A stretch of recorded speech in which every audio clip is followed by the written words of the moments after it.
amma shi azumin alwashi ana rama wa mutum shi.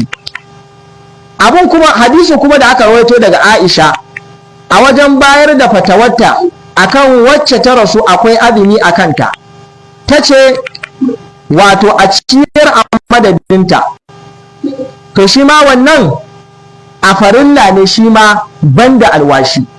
Duk suna ƙara ƙarfafa dai wannan maganar, kun fahimta ko? Yauwa na cewa alwashi kaɗai ake biya, shi na farilla kaga abin da suka ƙara mana anan shine ciyarwa ake yi, kun fahimta ko? Ba me ake yi ba, ba rama wa mutum ake yi ba, amma duk suka za kusan sun yi ijimai akan ana rama na alwashi, ana rama na alwashi. Amma na farilla ne ake ta saɓani akan ana rama mutum ko ba za a rama masa ba, kun gane ko? To don haka da wannan ittifaƙin ruwayoyin, haɗuwar ruwayoyin wato ruwayoyin suke haɗuwa a wannan babu, kuma wannan shine abin da dalili da ƙiyasi yake hukuntawa.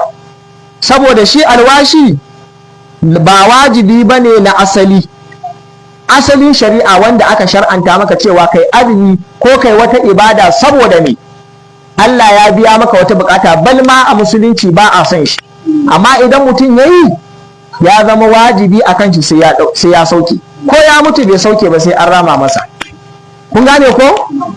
Da haka bawa shi ya wajabta wa kansa, tun da ka wajabta wa kanka sai ya zamanto kaman bashi kenan wanda ake binka, kun gane ko?